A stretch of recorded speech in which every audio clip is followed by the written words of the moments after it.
Hello, नमस्कार साथियों, कैसे हो आप? आई होप आप बहुत ज़्यादा अच्छे होंगे। और आज जो अपन बात करने वाले हैं, कल अपन ने शुरुआत की थी ग्लैंड्स वाले टॉपिक की, ग्रंथियों वाले टॉपिक की, जिसमें अपन ने बहिस्रावी ग्रंथियों के बारे में अध्ययन किया था। आज अपन अध्ययन करने वाले हैं अंतःस्रावी ग्रंथियों के बारे में। चलो टॉपिक को स्टार्ट करते हैं। सुनो,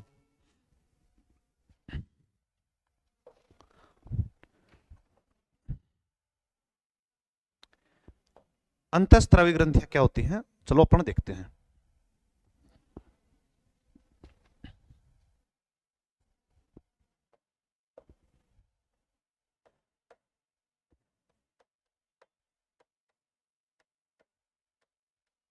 अंतःस्रावी ग्रंथियां किसे कहते हैं, पहले वो देख लें। एक ग्रंथि का अर्थ है कि कोशिकाओं का ऐसा समूह जो तरल पदार्थों का सिक्रेशन करे। और अंतःस्रावी ग्रंथियों का अर्थ है कि रसायनों के रूप में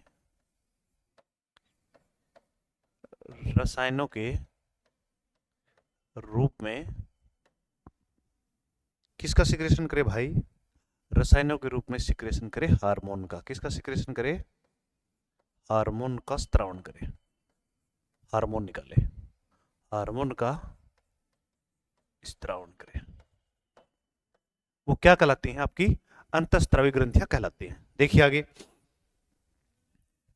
एक बात और मैं आपको छोटी सी बता देता हूं, बहुत बढ़िया बात है वो, कि जो ये हार्मोन है ये होते क्या हैं? हार्मोन रासायनिक रूप से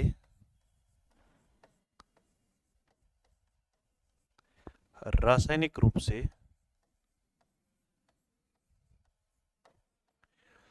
वशीय प्रकृति के होते हैं। वशीय प्रकृति, वशीय नेचर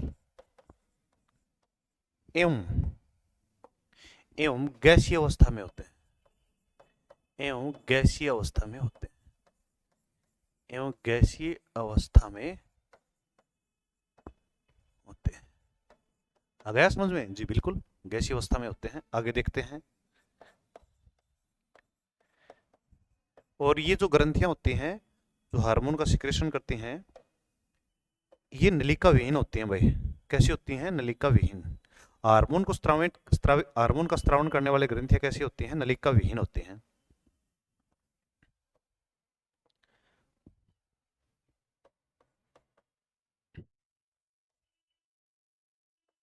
हार्मोन का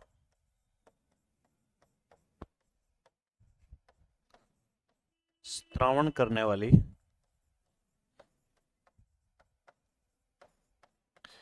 ग्लैंड्स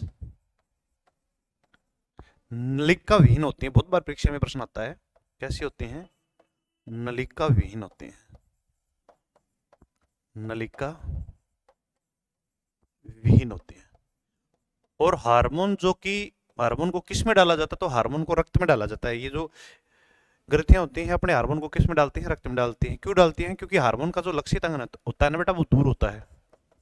हार्मोन को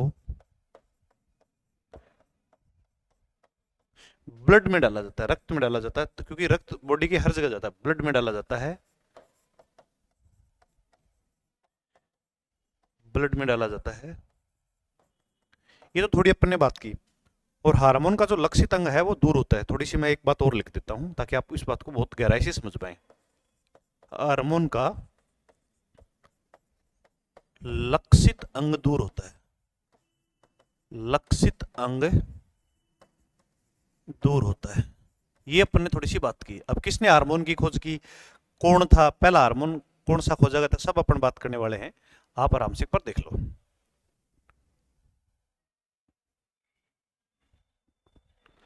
देखो भाई, जी बिल्कुल, यस यस, दीपा भाई जाट, वेलकम आपका। कि अंतःस्रावी ग्रंथियां रासायनिक रूप में किसका सिक्रेशन करती हैं? तो बेटा जी ये हार्मोन का सिक्रेशन करते हैं। हार्मोन रासायनिक रूप से किस प्रकृति के होते हैं? वशीय प्रकृति के होते हैं और गैसीय अवस्था में होते हैं। हार्मोन का स्त्रावण करने वाले ग्रंथियां कैसी होती हैं? नलिका विहीन होती हैं। और हार्मोनों को किस में डाला जाता है बेटा? ब्लड में डाला जाता है। और हार्मोन का जो टारगेट जो ऑर्गन है वो कैसा होता है? दूर होता है। जी आगे चलते हैं। एक बात और सुन लो आप यहां से। हार्मोन की खोज किसने की? तो हार्मोन की जो खोज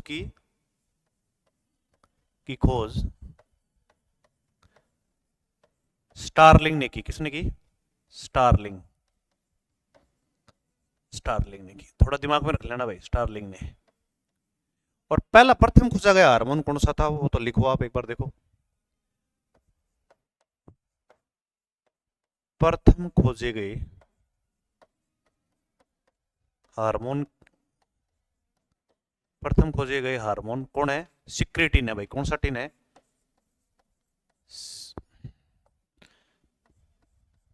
सिक्रेटिन। ये प्रथम खोजा गया हार्मोन था जी। ओके जी बिल्कुल।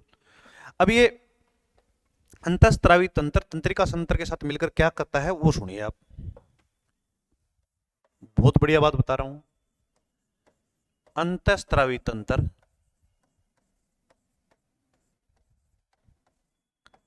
Plus CNS, central nervous system, जिसको बोलते हैं तंत्रिका तंत्र, ये भी लिख देते हैं।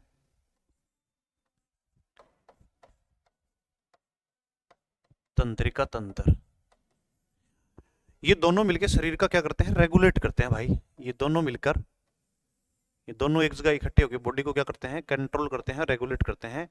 बॉडी को क्या करते हैं? मानव शरीर का क्या करते हैं? नियमन करते हैं। किसका नियमन करते हैं?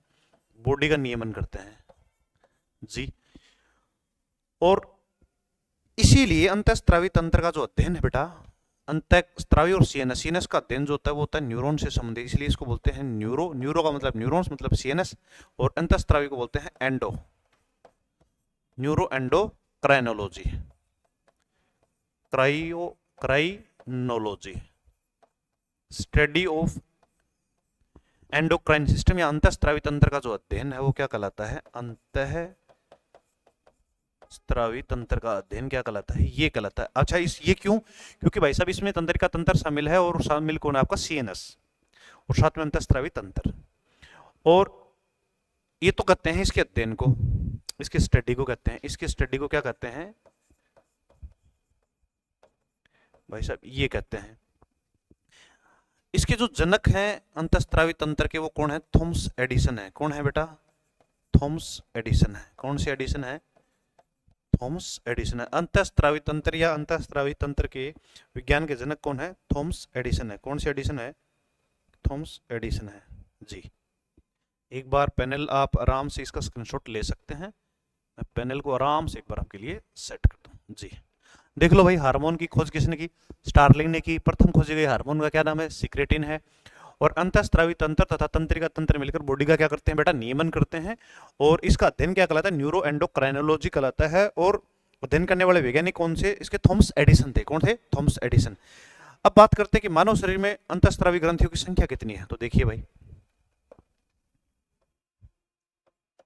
मानव बॉडी में, मतलब मानव के शरीर में, चाहे वो महिला हो चाहे पुरुष हो, बॉडी में अंतःस्त्रावी ग्रंथियों की संख्या, अंतःस्त्रावी ग्लैंड्स की संख्या 9 है। कितनी है? संख्या है वो 9 है, टोटल 9 है। अब है कैसे, कौन कौन सी, बात करते हैं। और कहाँ कहाँ पाई जाती है सारी अपन बात कर लेंगे। एक साइड में अपन मेल बना लेते हैं, एक साइड में फीमेल बना लेते हैं, ताकि अपना पढ़ना जो है थोड़ा सा आसान हो जाए। देखो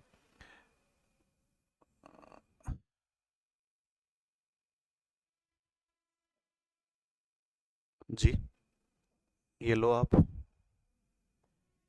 यहाँ पे मैं नीचे लिख रहा हूँ ये मेल है, ताकि आप थोड़ा सा फर्क कर पाओगे। जो एक ग्लैंड है वो थोड़ी सी अलग है भाई।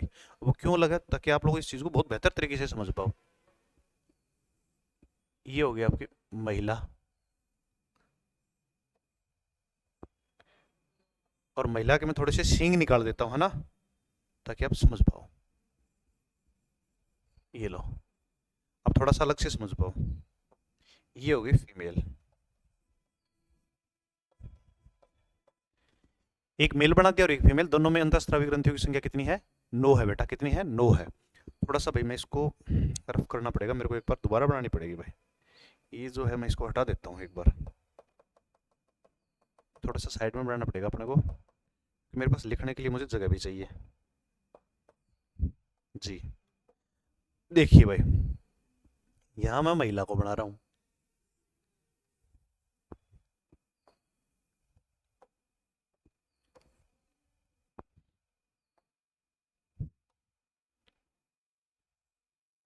देखिए आप आराम से, कोई दिक्कत वाली बात नहीं है।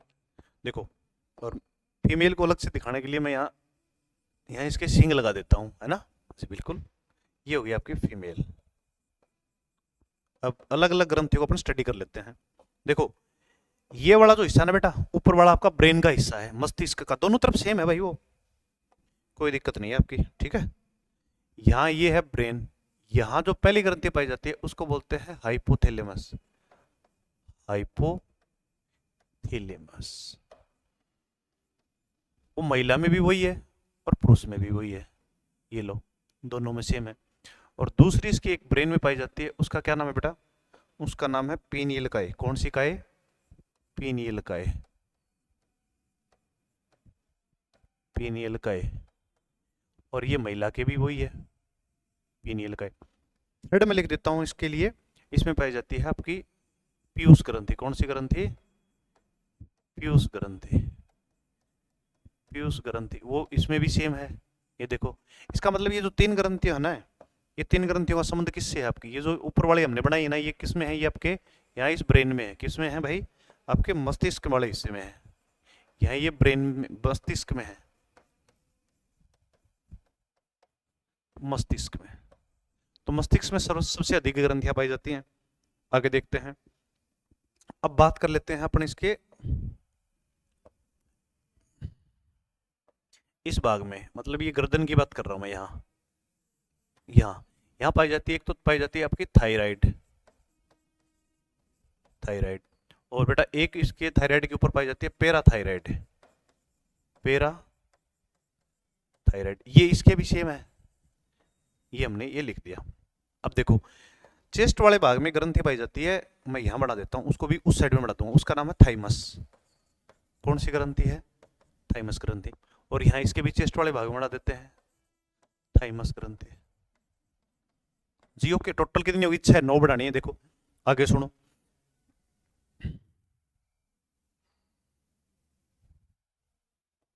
सुनो भाई। एक इसके इस वाले भाग में कौन सी ग्रंथि पाई जाती है? अग्नाशय ग्रंथि पाई जाती है। कौन सी ग्रंथि पाई जाती है? अग्नाशय। अग्नाशय। और इसके भी उस उधर गुहा के नीचे कौन सी ग्रंथि पाई जाती है? अग्नाशय।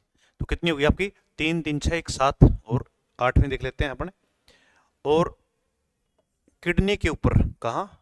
किडनी के ऊपर, ये किडनी और ये उसकी कैप, किडनी के ऊपर पाई जाती है एड्रिनल ग्रंथि। कौन सी ग्रंथि पाई जाती है आपकी? एड्रिनल ग्रंथि। एड्रिनल ग्रंथि, वो महिला में भी सेम है भाई, ठीक है ना। मैं इसकी किडनी यहाँ बना देता हूँ, और किस किडनी के कैप के ऊपर पाई जाती है? एड्रिनल ग्रंथि। अब देखो 8 हो गई, 8 तो कॉमन है भाई, ठीक है भाई। अब 9वीं जो ग्रंथि है ना भाई, अंतिम जो ग्रंथि मैं जिसके बारे में आपको बताना चाह रहा हूँ, वो पाई जाती है इन दोनों के जननांगों में। जनद ग्रंथियां बोलते हैं उनको। कौन सी ग्रंथियां बोलते हैं? जनद ग्रंथियां, जनद ग्रंथियां। इसके भी जननांगों में पाई जाती हैं, ठीक है। यहां मैं लिख रहा हूं गोइट्स, जनन अंगों में पाई जाती है बेटा, जनन अंगों में, जनन अंगों में, जनन ग्रंथि, गोइट्स बोलते हैं, या इनको बोलते हैं जनद बोलते हैं। क्या बोलते हैं भाई? जनद बोलते हैं। क्या बोलते हैं? जनद। सुनो, थोड़ी सी बात को ध्यान देना भाई एक बार, है ना। मैं थोड़ा पैनल ऊपर लिख देता हूं, मैं दोबारा दिखा दूंगा, आपको टेंशन मत ले आप। देखो, अब जनन ग्रंथियों में यहां पुरुष के अंदर पाए जाते हैं वृषण। क्या पाए जाते हैं? वृषण, सेम। और महिला में क्या पाए जाते हैं? अंडाशय पाए जाते हैं। क्या पाए जाते हैं? अंडाशय। हालांकि इनका अध्ययन अपन जनन तंत्र में करेंगे। और यहां से इनके अंदर क्या बनता है? इनमें बनता है भाई साहब स्पर्म सेल बनते हैं, शुक्राणु बनते हैं। क्या बनते हैं? शुक्राणु। और यहां महिला में क्या बनते हैं बेटा? अंडाशय के अंदर बनते हैं एग्स, अंडाणु। अंडाणु। हालांकि इनका अध्ययन अपन आगे करेंगे। अब कुल मिला के पुरुष में और महिला में एक ही ग्रंथि का अंतर है। महिला में अंडाशय पाए जाते हैं और पुरुष में क्या पाए जाते हैं? आपके पाए जाते हैं भाई शुक्राणु। एक बार इसका आप स्क्रीनशॉट ले लेना। टोटल मानव के शरीर के अंदर कितनी ग्रंथियां हैं? 9 ग्रंथियां हैं। मस्तिष्क में सबसे ज्यादा पाई जाती हैं हाइपोथैलेमस, पीनियल काय, पीयूष ग्रंथि। गर्दन वाले हिस्से में पाई जाती हैं थायराइड और पैराथायराइड। हालांकि गर्दन वाले हिस्से को थोरेसिक पार्ट भी बोलते हैं। एक इसके अंदर अग्नाशय है, एड्रिनल ग्रंथि है, थाइमस है और जनन ग्रंथि है। आई होप आप इस चीज को बहुत अच्छे से समझ पा रहे होंगे मेरे प्रिय विद्यार्थियों। आगे चलते हैं साहब, देखिए आप आगे। अब सबसे पहली ग्रंथि की अपन बात करते हैं जी। ओके, बहुत अच्छे से बात करें, आप टेंशन बिल्कुल न ले।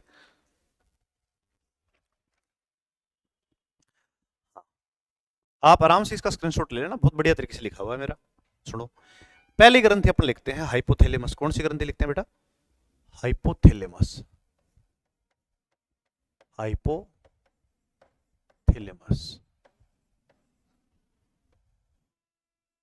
पहली ग्रंथि हमने ये लिखी। सुनिए, हाइपोथैलेमस आपके ब्रेन का भी भाग है और आपके अंतःस्रावी तंत्र के अंदर ये पहली ग्रंथि भी है। तो सबसे पहले इसमें एक बात लिखते हैं अपन, यह अग्र ब्रेन का भाग है। अग्र मस्तिष्क, फोर ब्रेन का पार्ट होता है ये, अग्र मस्तिष्क का भाग है। कोई बात नहीं, समझ में आ गई जी? बिल्कुल समझ में आ गई। और यह ब्रेन का भाग की तरह भी कार्य करता है और यह अंतःस्रावी तंत्र की तरह भी कार्य करता है। इसका मतलब अंतःस्रावी तंत्र और तंत्रिका तंत्र के मध्य की योजक कड़ी है ये। तो चलो इस बात को लिख देते हैं, ये अंतःस्रावी तंत्र,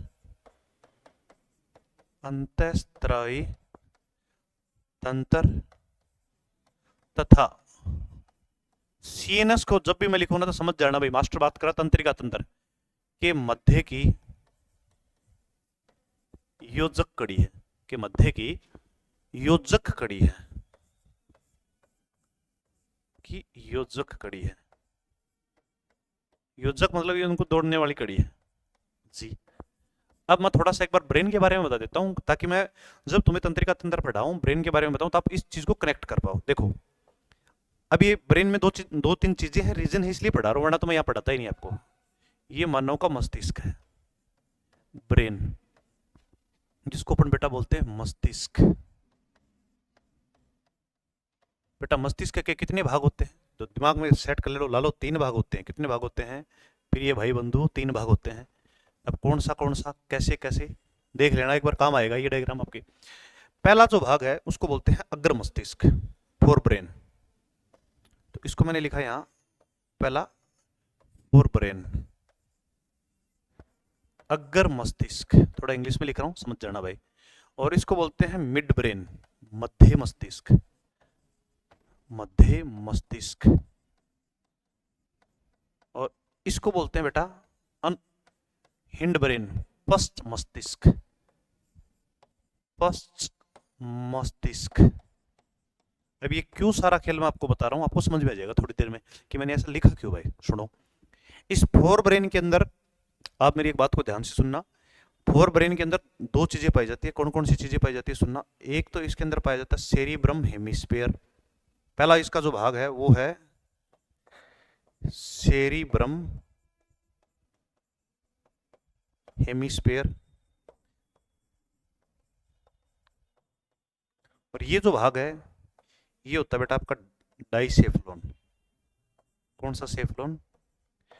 डाइसेफ्लोन। यही बात मैं आपको समझाना चाह रहा था कि परीक्षा में प्रश्न आ जाता है कि डाइसेफ्लोन का संबंध किससे है, मतलब हाइपोथैलेमस का संबंध अग्र ब्रेन से है, लेकिन अग्र ब्रेन में भी कहाँ है, वो बात आपको बताना चाह रहा था भाई साहब। तो इसके अंदर भी 3 भाग होते हैं। इसके अंदर जो पहला भाग है उसको बोलते हैं एपिथैलेमस, एपिथैलेमस।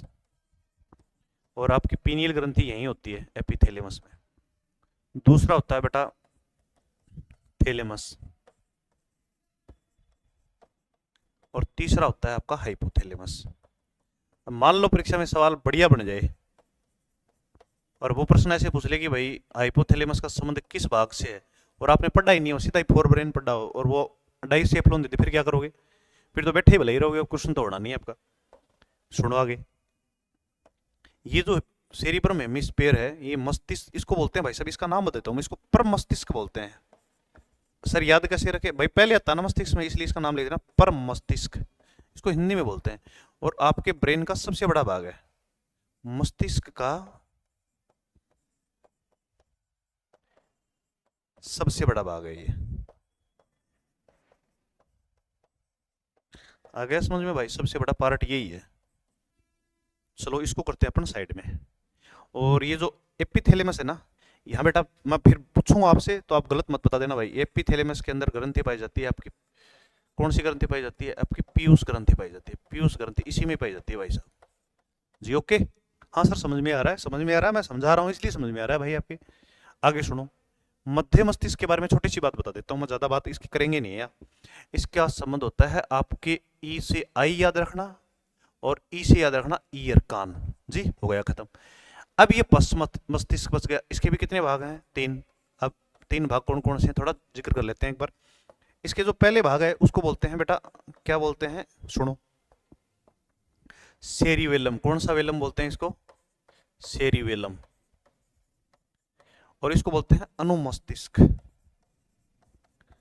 अनुमस्तिष्क। और बीच वाला जो भाग है ये, इसको बोलते हैं पोन्स। क्या बोलते हैं?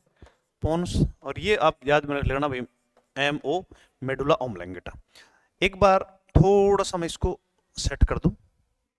मेडुला ओम्ब्लांगेटा मैंने आपको पूरा बता दिया है। देखो भाई एक बार, मजा आ रहा है ना आपको? बिल्कुल सर, मजा क्यों नहीं आएगा? पढ़ा रहे हो तो मजा तो आएगा। जी सुनो, प्रश्न बहुत बार परीक्षा में आता है कि हाइपोथैलेमस का संबंध किससे है? तो बेटा ध्यान रखना, हाइपोथैलेमस का संबंध है डाइसेफेलोन से। ठीक है। सेरिबेरम हेमिस्फीयर आपके मस्तिष्क का सबसे बड़ा भाग है और इसमें कितनी लोब पाई जाती हैं? तो प्रिय विद्यार्थियों, इसके अंदर 5 लोब पाई जाती हैं। जी ओके। सेरिबेलम अनुमस्तिष्क। और ये अनुमस्तिष्क व्यक्ति जब शराब पी लेता है, दारू पी लेता है, अल्कोहल का सेवन कर लेता है, तब उसका कौन सा अंग प्रभावित होता है? ध्यान रखना, मस्तिष्क का कौन सा भाग प्रभावित होता है? तो अब उसका मस्तिष्क का सेरिबेलम भाग प्रभावित होता है। जी ओके सर, हमारे समझ में आ गया? बिल्कुल समझ में आ गया। चलो आगे चलते हैं। अब जो हाइपोथैलेमस है ये काम क्या करता है? सुनो, हाइपोथैलेमस के कार्य देख लेते हैं अपन। तो हाइपोथैलेमस के कार्य, हाइपोथैलेमस कब कब क्या करता है? सुनो, हाइपोथैलेमस अगर एज ए ब्रेन देखोगे और एज ए ग्लैंड देखोगे तो इसके अलग अलग कार्य हैं। देखो, मस्तिष्क के रूप में ये काम क्या करता है? सुनो, कब? जब ये मस्तिष्क के रूप में अपना रोल अदा कर रहा होता है, मस्तिष्क के रूप में।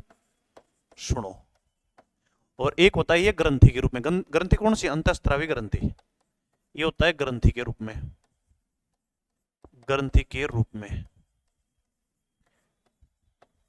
थोड़ा सुनो भाई, जब ये मस्तिष्क के रूप में होता है ना बेटा जी, तब ये क्या करता है? आपकी भूख, जो आपको भूख लगती है ना बेटा, आपको थोड़ी ना भूख लगती है, पेट को लगती है। नहीं, पेट को नहीं लगती, मस्तिष्क के इस हिस्से हाइपोथैलेमस को लगती है। अगर आपको प्यास लगती है तो भी इसी भाग को लगती है। जितने भी आपके इमोशन है, प्यार, प्रेम, क्रोध, भाई साहब आप करते ही नहीं हो, आपका कौन सा हिस्सा करता है? अगर आपको किसी पे गुस्सा आ रहा है ना, तो आपको थोड़ी ना आ रहा है, हाइपोथैलेमस को आ रहा है। जितनी भी आदतें हैं, आदतें, हैबिट, आदतें, और जब आपका पेट भर जाता है तो उस समय कौन से हिस्से को मैसेज जाता है? हाइपोथैलेमस को। उसको बोलते हैं, ये आपके बॉडी का कौन सा केंद्र है? तृप्ति केंद्र है। ध्यान रखना, बहुत बार परीक्षा में प्रश्न आया है कि तृप्ति केंद्र कौन है? भूख, प्यास, इमोशन, सुख दुख, रोना धोना, सब सारी भावनाएं इसी में है। जब आप कभी कभी रोते हो ना, जब आपका दिल टूट जाता है ना, तो भैया आपका दिल नहीं टूटता है बेटा, आपका हाइपोथैलेमस टूटता है। कोई दिक्कत नहीं, दोबारा रीजनरेट हो जाएगा, नो प्रॉब्लम। आगे सुनो,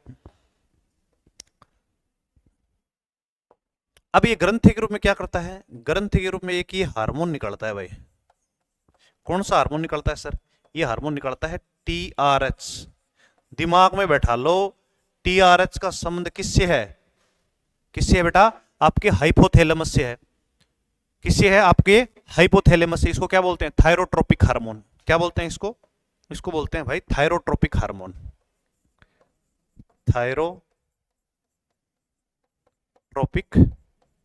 और H से याद रखना, हार्मोन। अब ये काम क्या करता है ये वाला हार्मोन? सुनो, जो काम करता है, अपन तो उस काम की बात करते हैं। बॉडी के टेम्परेचर को रेगुलेट करता है, बॉडी के तापमान का नियमन करता है, तापमान का नियमन करता है, नियमन करता है। और नियमन करता है, कंट्रोल करता है। इसीलिए बॉडी के तापमान का जब ये क्या कर रहा है? नियमन कर रहा है, नियमन कर रहा है, तब इसको बोलते हैं शरीर का तापमापी। बॉडी का क्या बोलते हैं इसको? तापमापी। बॉडी का, शरीर का क्या बोलते हैं इसको? बॉडी का तापमापी बोलते हैं भाई साहब। तो प्रश्न आता है कई बार, बॉडी का तापमापी किसे कहते हैं? तो बॉडी का तापमापी कहते हैं आपके हाइपोथैलेमस को। सुनो आगे, बॉडी के टेम्परेचर को क्या करता है? मेंटेन करके रखता है, रेगुलेट करके रखता है। आगे सुनो, एक बात और सुनो, आपने ग्रंथि का नाम सुना होगा, पीयूष ग्रंथि। कौन सी ग्रंथि? पीयूष ग्रंथि। पीयूष ग्रंथि। सर बीच में कैसी आ गई पीयूष ग्रंथि? ऐसे ही आ गई भाई। सुनो तो, सुनो भाई, ध्यान से सुनो मेरे गालो। पीयूष ग्रंथि को बोलते हैं मास्टर ग्रंथि। कौन सी ग्रंथि बोलते हैं? मास्टर ग्रंथि। अब इसकी डिटेल से तो थोड़ी देर बाद में करेंगे। अब इस पीयूष ग्रंथि का संबंध इससे कैसे है, सुनो। पीयूष ग्रंथि से जितने भी हार्मोन निकलते हैं वो तो निकालती है पीयूष ग्रंथि। अब पीयूष ग्रंथि को ये आदेश देता कौन है भाई साहब कि तू हार्मोन निकाल है?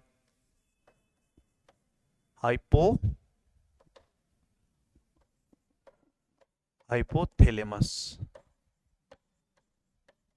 इस पीयूष ग्रंथि को रेगुलेट कौन करता है, नियंत्रित कौन करता है मेरे भाई? तो पीयूष ग्रंथि को रेगुलेट करने का कार्य करता है आपका हाइपोथैलेमस। ये मास्टर ग्रंथि है, इसको बोलते हैं master of master gland. Master of master gland. समझ में आ गया आपके? पीयूष ग्रंथि को कंट्रोल कौन करता है? बॉडी की सभी ग्लैंड को कंट्रोल करती है पीयूष ग्रंथि, इसलिए इसको बोलते हैं मास्टर ग्रंथि। और पीयूष ग्रंथि को कौन कंट्रोल करता है? आपका हाइपोथैलेमस। आ गया समझ में? एक बार वापस पैनल को सेट कर देते हैं भाई, आराम से इसका स्क्रीनशॉट ले लो। बहुत बढ़िया बात, ये लो। मैंने बता दिया ना आपको, जब ये मस्तिष्क के रूप में होता है तो कैसे काम करता है, और ग्रंथि के रूप में ये कैसे काम करता है। और इसका सबसे इंपॉर्टेंट कार्य क्या है बेटा जी? इसका सबसे इंपॉर्टेंट कार्य है पीयूष ग्रंथि को ये कंट्रोल करता है, और कंट्रोल करता है इसलिए इसका क्या होगा? ये मास्टर ऑफ मास्टर ग्लैंड। चलें? बिल्कुल चलो, बात करें सर, करो तो। लो भाई, 2 नंबर पे जो ग्रंथि है आपका मन है, आपका मन हम पढ़ा रहे हैं पीयूष ग्रंथि। बचपन में पढ़ा है जी सर, पढ़ा है। कौन सी ग्रंथि कहते हैं सर? मास्टर ग्रंथि कहते हैं। लो लिख लिया, तुमने बोल दिया और हमने लिख दिया। बिल्कुल सर, बिल्कुल, इसको कहते हैं मास्टर ग्रंथि। जो आपको पता है पहले तो मैं वो लिख देता हूं। जी सर, आकार कितना है इसका? मटर के दाने के समान। आकार सर मटर के दाने के समान, ये हमने पढ़ रखा है सर। बिल्कुल, आप तो नई बात बताओ। सुनो भाई, नई बात। इसका जो आकार है बेटा वो मटर के दाने के समान है। और आपकी बॉडी की 2 नंबर की सबसे बड़ी क्या है? ये 2 नंबर की सबसे छोटी अंतःस्रावी ग्रंथि है। अब ये कहां पाई जाती है, क्या इसका काम है, सब अपन डिटेल से बात करने वाले हैं। सुनो,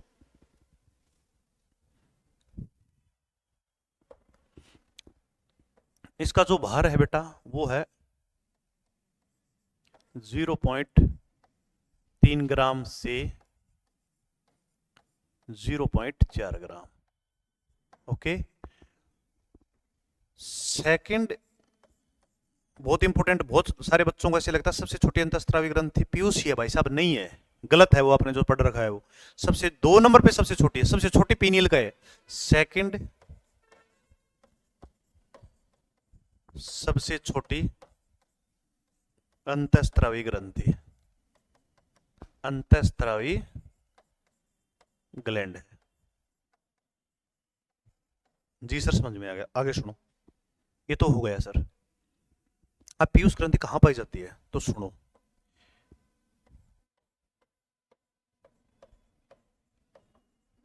पीयूष ग्रंथि अग्र मस्तिष्क के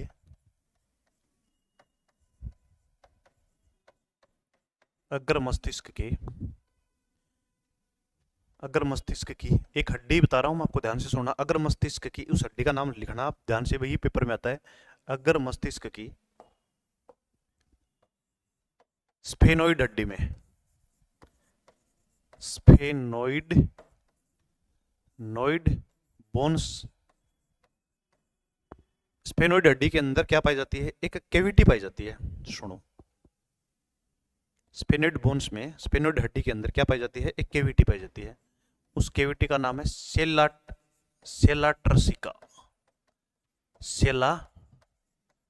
ट्रसिका, गुहा में पाई जाती है, गुहा में पाई जाती है।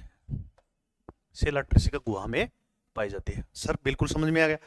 और सर और क्या बता रहे हो? सुनो, और छोटी सी बात तो अभी मैंने बताई थी कि कौन से मस्तिष्क के कौन से भाग में पाई जाती है, तो बेटा अभी मैंने बताया था मस्तिष्क के उस भाग का नाम बेटा, ब्रेन के उस भाग का नाम है जो डाइसेफ्लोन के अंदर है, एपिथैलेमस।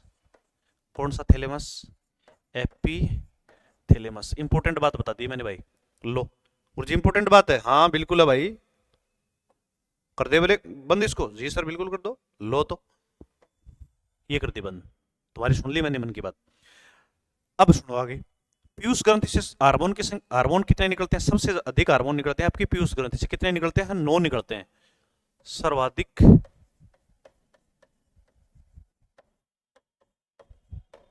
संख्या में हार्मोन पीयूष ग्रंथि से निकलते हैं। पीयूष ग्रंथि से निकलते हैं। कितने निकलते हैं सर? 9 निकलते हैं भाई। कौन कौन से निकलते हैं? करेंगे ना बात भाई। 9 निकलते हैं। संख्या में कितने निकलते हैं? 9। सुनो, अब पीयूष ग्रंथि के भी 2 भाग होते हैं। उन दोनों भागों को क्या कहते हैं और उनसे कौन कौन से हार्मोन निकलते हैं? सुनो सुनो भाई सुनो। ये बना दी मैंने पीयूष ग्रंथि ये लो जी। ओके, बिल्कुल सर, ये लो, ये 2 भाग बना दिए। ये पीयूष ग्रंथि का भाग हो गया आपका अग्रभाग। कौन सा भाग हो गया सर? ये हो गया आपका अग्रभाग। और ये कौन सा भाग हो गया? ये हो गया उसका पश्च भाग। अग्रभाग को क्या कहते हैं? एडिनो हाइपोसिस बोलते हैं बेटा। बायो में इसको क्या बोलते हैं? एडिनो हाइपोपोइसिस। एडिनो हाइपोपाइसिस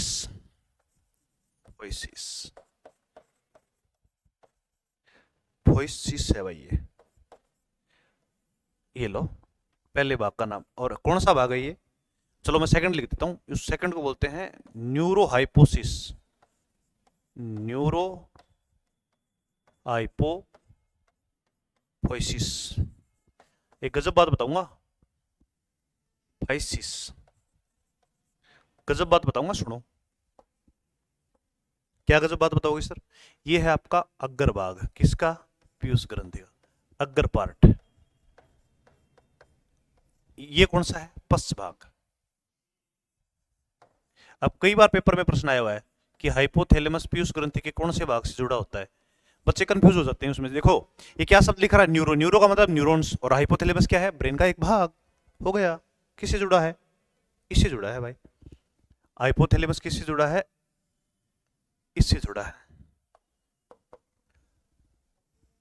इससे जुड़ा है। इस न्यूरो से याद रखना भाई। हाइपोथैलेमस, हाइपोथैलेमस पीयूष ग्रंथि के किस भाग से जुड़ा है? थैलेमस आपके जुड़ा है न्यूरो हाइपोसिस से जी। ओके, आ गया भाई समझ में? सर आ गया। अभी तो आप बता रहे सर 9 हार्मोन निकलते हैं। मैंने कहा हाँ बिल्कुल सर। कौन कौन से निकलते हैं बताएंगे भाई? सुनो तो, बताओ सर, लिखो। इस भाग से निकलते हैं पहले हार्मोन का, याद, GLAT। गलत, ट्रिक बता रहा हूं। FMP, गलत FMP। और यहां से कितने निकलते हैं? 2, O.A। तो प्रश्न आता कि पीयूष ग्रंथि के अग्रभाग से कितने हार्मोन? 7 हार्मोन। गलत FMP OA। यहां से कितने हार्मोन निकलते हैं आपके? 7 हार्मोन निकलते हैं भाई साहब। यहां से 7। और यहां से कितने निकलते हैं? इस भाग से 2। तो लिख देता हूं मैं। यहां से तो 2 निकल गए। और यहां से कितने निकल गए सर? 7 निकल गए। सर इनका नाम तो नहीं बताओगे? अरे कैसे नहीं बताएंगे, आप कैसी बातें कर रहे हो? सारी बताएंगे अपन। एक एक को डिटेल से पकड़ के पढ़ाऊंगा मैं आपको। बस इसका ध्यान रखना, गलत FMP OA। सुनो एक बार, दोबारा रिवाइजन करवा दूं सर? करवा दो। पीयूष ग्रंथि से सर्वाधिक संख्या में हार्मोन निकलते हैं। कितने निकलते हैं बेटा? 9 निकलते हैं। पीयूष ग्रंथि के कितने भाग हैं? 2 भाग हैं सर। एक तो एडिनो हाइपोफाइसिस अगर भाग है, और पीछे वाला भाग कौन सा है? पश्च पार्ट, जिसको बोलते हैं न्यूरो हाइपोसिस। पश्च भाग से, इस न्यूरो भाग से कौन जुड़ा रहता है? ब्रेन का कौन सा भाग? हाइपोथैलेमस, जो ब्रेन के डाइसेफलोन से संबंधित है। और इस पहले भाग से 7 हार्मोन निकलते हैं, और पीछे वाले भाग से कितने निकलते हैं? 2। तो टोटल हार्मोन कितने निकल गए सर? टोटल हार्मोन इस हिसाब से तो 9 निकल गए। 9 ही तो मैंने बताए थे। तो ध्यान रखना, पीयूष ग्रंथि से सर्वाधिक संख्या में क्या निकलते हैं बेटा? हार्मोन। कितने निकलते हैं? 9 जी। चलते हैं आगे, सुनो। पहला हार्मोन देखते हैं। पहले हार्मोन का नाम सुनो भैया। पहले को हमने जी से लिखा था, ये ले भाई, growth hormone. Growth, growth hormone, इसको बोलते हैं वृद्धि हार्मोन। और इसी का एक और नाम बता रहा हूं मैं आपको, इसको बोलते हैं somatotropic hormone. Somatotropic hormone, tropic hormone. Sir काम क्या है? शारीरिक लंबाई की वृद्धि के लिए आवश्यक है। क्या काम करता है सर? शारीरिक ग्रोथ के लिए आवश्यक है। के लिए क्या है? आवश्यक है। तो प्रश्न आ जाए ना, शरीर की लंबाई किसके कारण बढ़ती? तो सोमेटोट्रोपिक हार्मोन से बढ़ती है, जिसका नाम है ग्रोथ हार्मोन। कहां से निकलता है? पीयूष ग्रंथि के अग्रभाग से निकलता है। अग्रभाग का क्या नाम है? एडिनोहाइपोफाइसिस। जी, अब आगे बात सुनो। इस हार्मोन से संबंधित कुछ रोग बता रहा हूं भाई मैं आपको, तो ध्यान से सुन लेना भाई। कैसे सुनोगे? ध्यान से, वो परीक्षा में आते हैं। तो देखो, सोमेटोट्रोपिक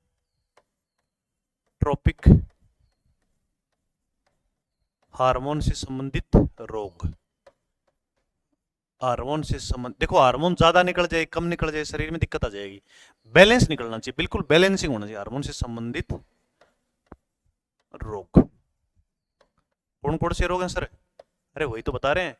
बचपन में कमी हो जाए, बचपन में बढ़ जाए, अचानक से बढ़ जाए, क्या होगा? देखिए, मान लो सर कमी हो गई, इस हार्मोन की क्या हुई? कमी। एक तो अधिकता के कारण देखते हैं और एक अपन कमी के कारण देखते हैं। तो पहला देखते हैं सर कमी के कारण। इस हार्मोन की कमी, कमी हो जाए। कमी कब हो जाए सर? हाँ बोलो। इस हार्मोन की कमी हो जाए बाल्यावस्था में। बाल्यावस्था में, बाल्यावस्था में इस हार्मोन की कमी से शारीरिक लंबाई नहीं बढ़ेगी और इंसान रह जाएगा भाई बोना। कैसा रह जाएगा? बोना। बाल्यावस्था में इस हार्मोन में क्या आ जाए? इस हार्मोन की क्या हो जाए भाई? कमी।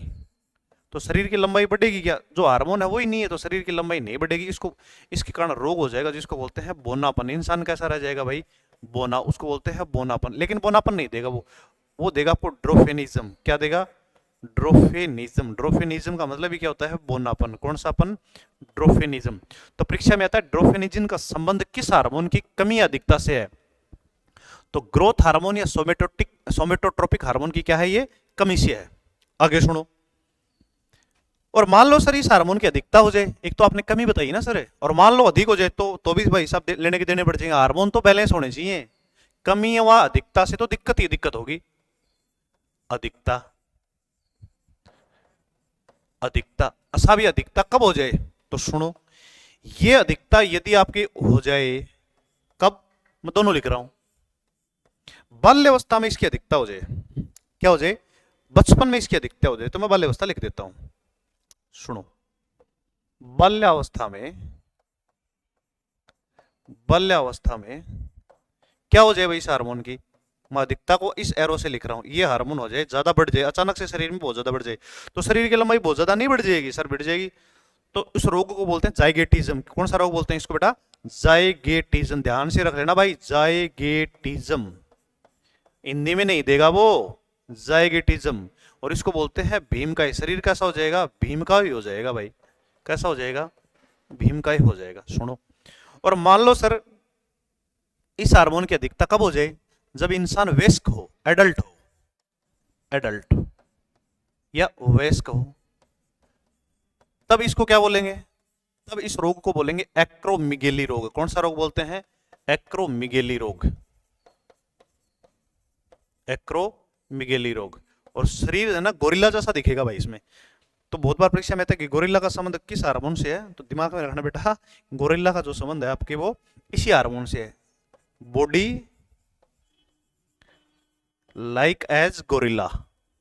लाइक एज गोरिल्ला देखा आपने? नहीं देखा? हार्मोन बढ़ा देना, पता लग जाएगा गोरिल्ला क्या चीज होती है। गोरिल्ला के जैसा शरीर हो जाएगा।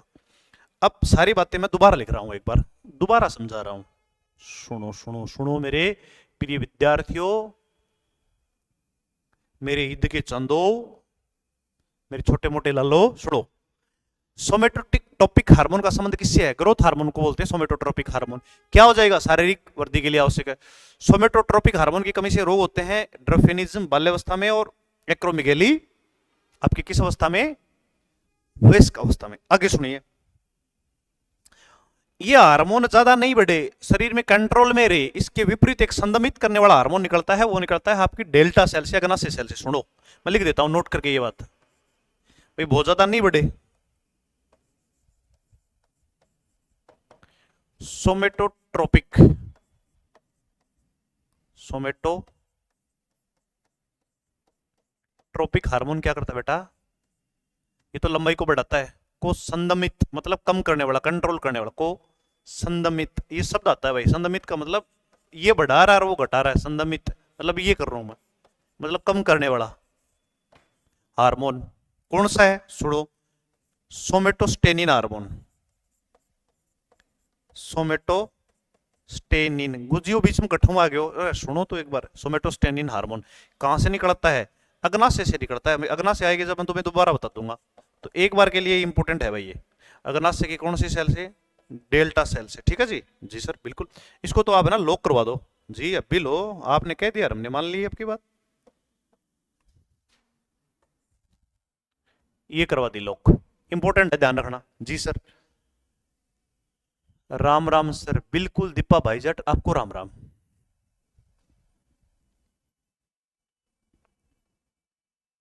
और ये पैनल मैंने आपका सेट कर दिया है, आराम से इसका आप क्या ले सकते हो? स्क्रीनशॉट वगैरह ले सकते हो। आया समझ में सर? बिल्कुल, क्यों नहीं आएगा, बिल्कुल आएगा सर। आगे वाला हार्मोन देखते हैं, कौन सा हार्मोन है?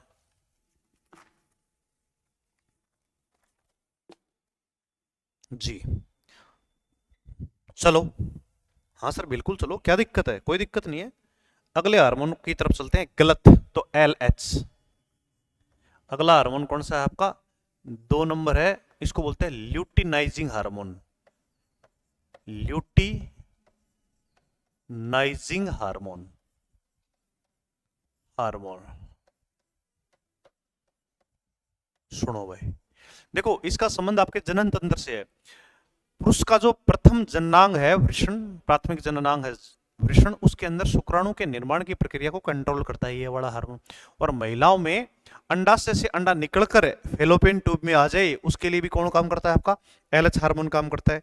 आगे सुनो, सुनो अब ये कैसे क्या काम करता है, वो दोनों चीजें आपको बता देता हूं मैं। जनन ग्रंथियों पर काम करता है भाई। किस पे काम करता है? गोएट्स पर काम करता है। गोएट्स, गोएट्स मतलब जनद ग्रंथियों पर, जनद ग्रंथियों पर काम करता है। जनन ग्रंथियों पर। अब जनन ग्रंथियां मेल में फीमेल में तो अलग अलग होती हैं, बिल्कुल होती हैं भाई। देखो सुनो, पहले अपन लिखे किसमें? मेल में, पुरुष में। पुरुष में कौन सी जनन ग्रंथि है? वृषण होती है, टेस्टिस जिसे बोलते हैं, एक पैर पाए जाते हैं। और इसमें कौन सी होती है? अंडाशय।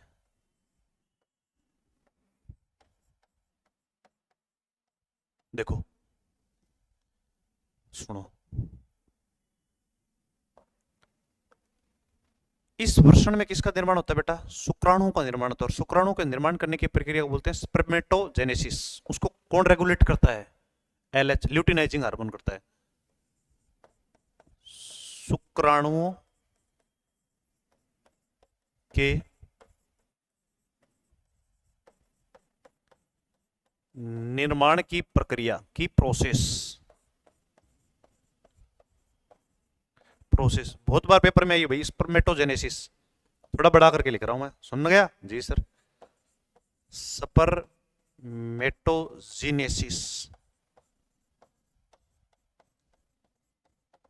ये होती है।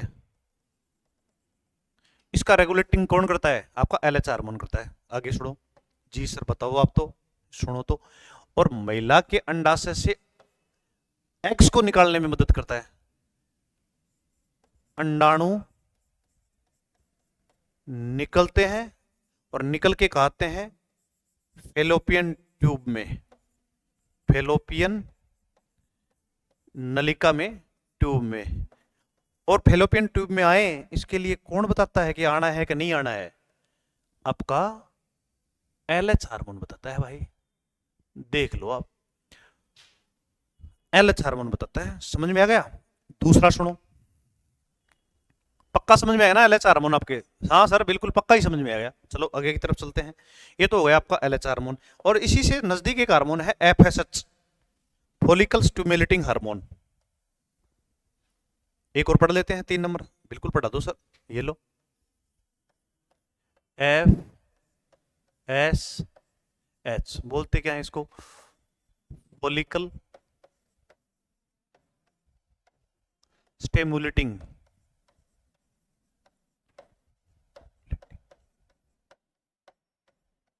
हार्मोन। ये हार्मोन भी कहां से निकलता है, आपकी पीयूष ग्रंथि के अग्रभाग से निकलता है। और ये करता क्या है, महिला के अंडाशय में एग बनेंगे कि नहीं बनेंगे उसको प्रेरित करता है। अंडाशय में अंडाणु के निर्माण को, अंडाणुओं के निर्माण को प्रेरित करता है, निर्माण को प्रेरित करता है।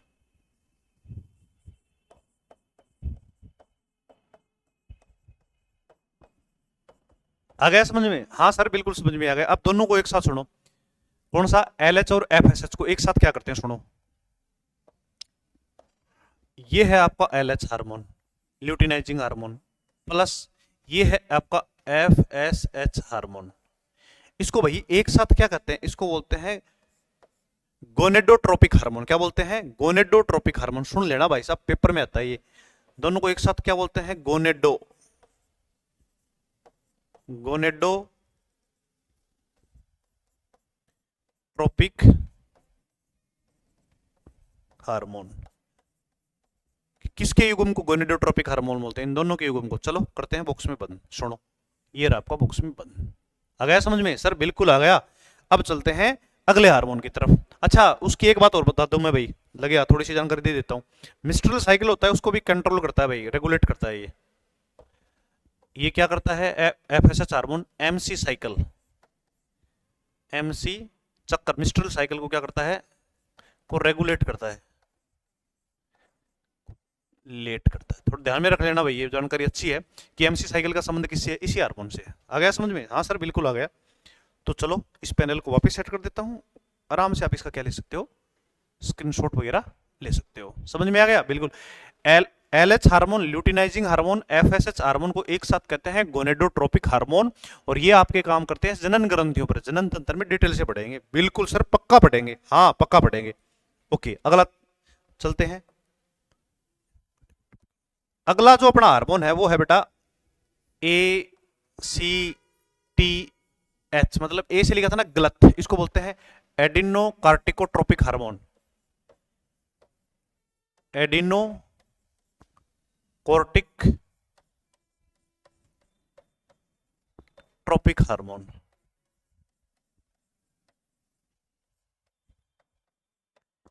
एडिनोकोर्टेक्स समझ जाओ भाई, एड्रिनल ग्रंथि के कोर्टेक्स भाग से निकलने वाले हार्मोन को रेगुलेट करता है। लिख देता हूं, एड्रिनल ग्लैंड से निकलने वाले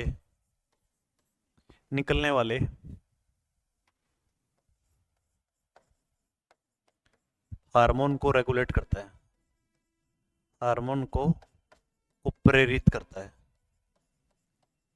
प्रेरित करता है। समझ जाना भाई, समझ जाओगे जी सर, बिल्कुल समझ जाएंगे जी। अगले की तरफ चलते हैं सर, बिल्कुल चलो। अगला यही लिख देते हैं। अगला हार्मोन है आपका TSH हार्मोन, TSH। इससे याद रख लेना भाई, thyroid stimulating hormone, thyroid stimulating hormone.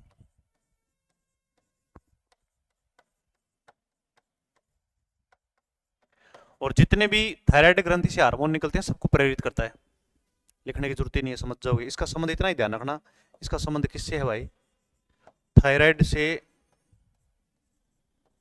Thyroid ग्रंथि से है। थायराइड ग्रंथि से जो हार्मोन निकलते हैं उनको प्रेरित करता है, हार्मोन को ये प्रेरित करता है जी सर। अगले चलते हैं जी। अगले हार्मोन का नाम है बेटा आपके MSH हार्मोन। सुनो कौन सा हार्मोन है। अगला हार्मोन लिखते हैं, कितने नंबर आ गए थे एक बार मैं चेक करता हूँ, जो भी था चलो कोई बात नहीं, अपन तो अगर ग्रंथि से निकलने वाले हार्मोन को देख रहे हैं। अगला जो हार्मोन है वो है MSH हार्मोन। और इसको बोलते हैं मेलेनोसाइट स्टिमुलेटिंग हार्मोन। इसको बोलते हैं मेलेनो में, अच्छा मिलेनो आएगा भाई, थोड़ा सॉरी गलती हो गई यहाँ से, ओहो पूरा ही गलत हो जाता है ये तो। सुनो, मिलेनो साइट स्टिमुलेटिंग हार्मोन, ये किसको कंट्रोल करता है सर? त्वचा के लिए, त्वचा के रंग के लिए एक पिगमेंट जिम्मेदार है जिसका नाम है मिलेनिन। क्या नाम है? मिलेनिन। कौन सा नीन? मिलेनिन पिगमेंट को प्रेरित करता है। सुनो, त्वचा का वर्णक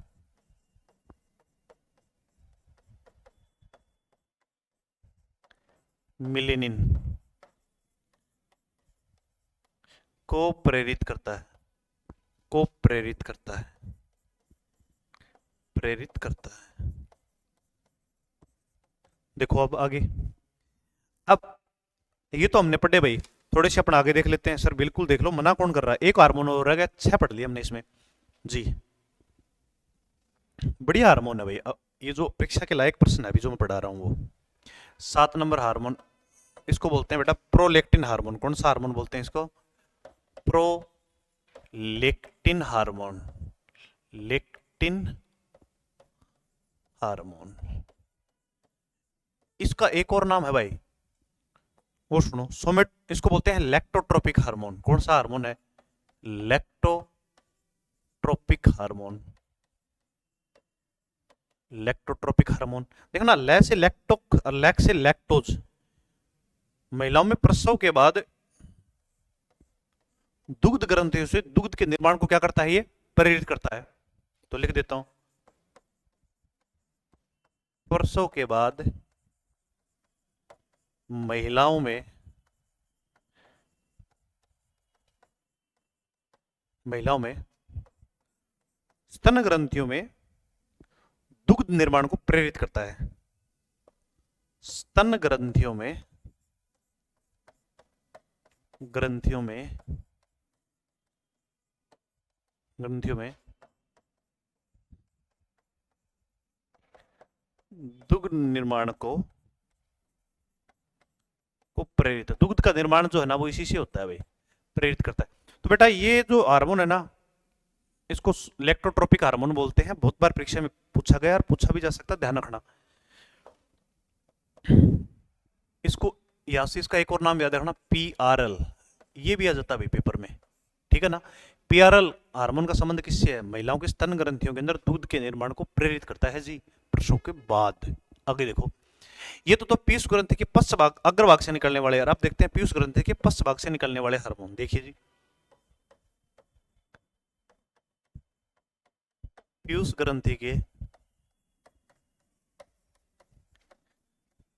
पश्च पार्ट से निकलने वाले हार्मोन अब कौन कौन से हैं? सुनो,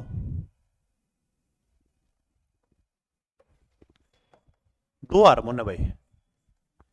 पहला जो हार्मोन है उसका नाम है ऑक्सीटोसिन। कौन सा टोसिन? ऑक्सीटोसिन, बहुत इंपॉर्टेंट है। इसी का ही नाम है भाई साहब पिट्टोसिन। कौन सा सिन? पिट्टोसिन, पेपर में आता है भाई ये।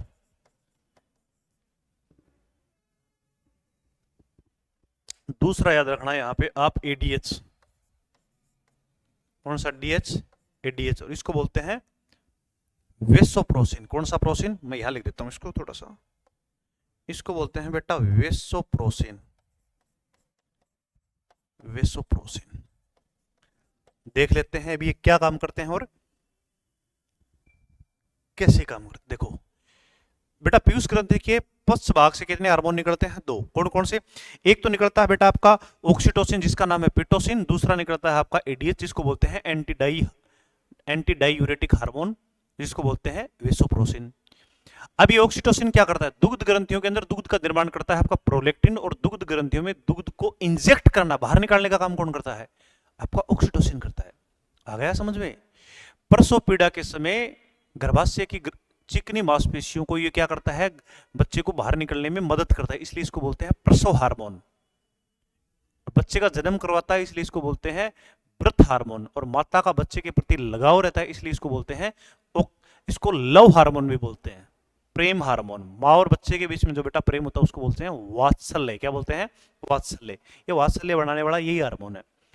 दूसरा सुनो बेटा जी, दूसरा आपका एंटी डायूरेटिक हार्मोन कहाँ काम करता है? किडनी पर करता है, वृक्क पर करता है। और किडनी में किसमें?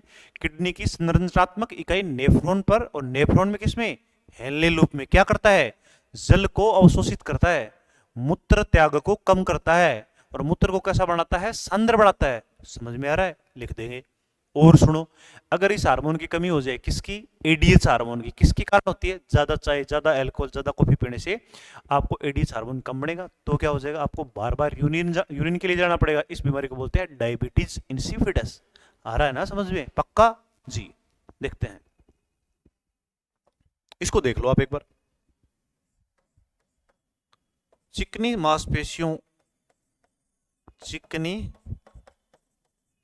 मांसपेशियों पर कार्य करता है।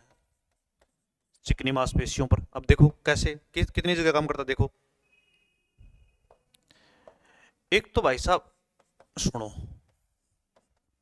प्रसव के समय गर्भाशय में क्या उत्पन्न करता है? ये संकुंचन। प्रसव के समय गर्भाशय में संकुंचन पैदा करता है, गर्भाशय में कॉन्ट्रैक्शन। जी ध्यान रहेगा सर? बिल्कुल रहेगा। इसीलिए इसका क्या नाम है बेटा? इसीलिए इसको बोलते हैं ब्रथ हार्मोन।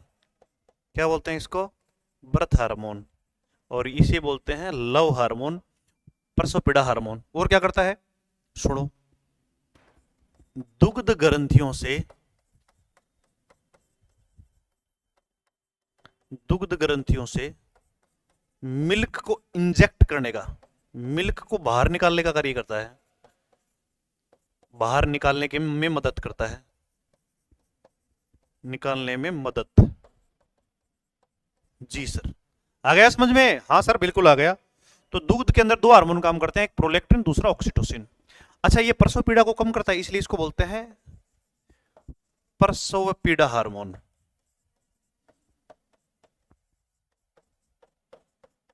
और सर इसको बोलते हैं बेटा लव हार्मोन, प्रेम वाला। माँ बच्चे के बीच की प्रेम की बात कर रहा हूं, उसको बोलते हैं वात्सल्य। क्या बोलते हैं? वात्सल्य। और चूंकि दूध निकालता है इसलिए इसको बोलते हैं मिल्क हार्मोन। क्या बोलते हैं? Milk hormone. ये तो सर समझ में आ गया बिल्कुल। पैनल को वापस सेट कर दो। ये लो भाई, दो हार्मोनों की मैंने बात की थी, दोनों के बारे में मैंने आपको डिटेल से बता दिया। मतलब ऑक्सीटोसिन के बारे में तो बता ही दिया। हाँ सर, एडीएच के बारे में बताओ तब मान्य हम आपको। ये लो भाई, आप स्क्रीनशॉट ले लेना भाई इसका आराम से। जी, ये किस पे काम करता है भाई साहब? तो सुनो आप प्यारे बच्चों, सुनो। ये काम करता है किडनी पर। किडनी बोले तो वृक्क पर। और किडनी में भी किस पे?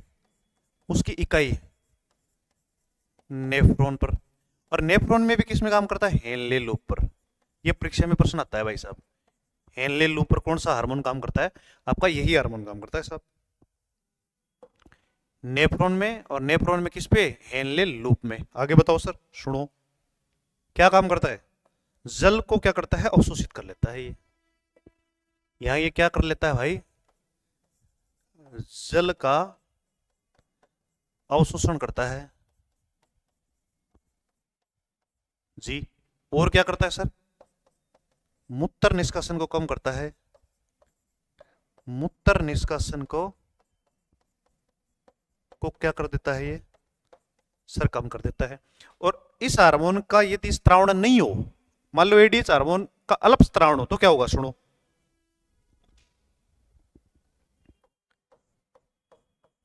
एडीएच हार्मोन का स्त्रावण क्या हो जाए? कम हो जाए। इसका सिक्रेशन हो जाए कम, तो शरीर में हो जाएगी एक बीमारी, रोग हो जाएगा। रोग कौन सा हो जाएगा सर? उसको बोलते हैं डायबिटीज इंसिपिटस। घबराना नहीं है, डायबिटीज मेलिटस नहीं है भाई, शुगर नहीं है, मैं डायबिटीज इंसिपिडस की बात कर रहा हूं। इंसिपिडस की बात कर रहा हूं। आ गया समझ में? हाँ सर पक्का ही आ गया, ऐसे तो कैसे नहीं आएगा भाई। आएगा, नहीं आएगा तो हम समझा देंगे, इसीलिए तो हम बैठे हैं यहाँ पे। देख लो आप, अब पीयूष ग्रंथि से के पश्च भाग से निकलने वाले कौन कौन से हार्मोन है उसको मैंने पूरा डिटेल से बता दिया भाई साहब जी। देख सकते हो, आराम से इसका प्यारे बच्चों स्क्रीनशॉट ले लेना। और इसी के साथ अपन ने ना पीयूष ग्रंथि को कंप्लीट कर दिया है। हाँ सर बिल्कुल कंप्लीट कर दिया है जी। और इसी के साथ सभी प्यारे विद्यार्थियों, आज की क्लास को अपन करते हैं यही समाप्त। जय हिंद, जय भारत। ध्यान रखना, कल फिर मिलेंगे।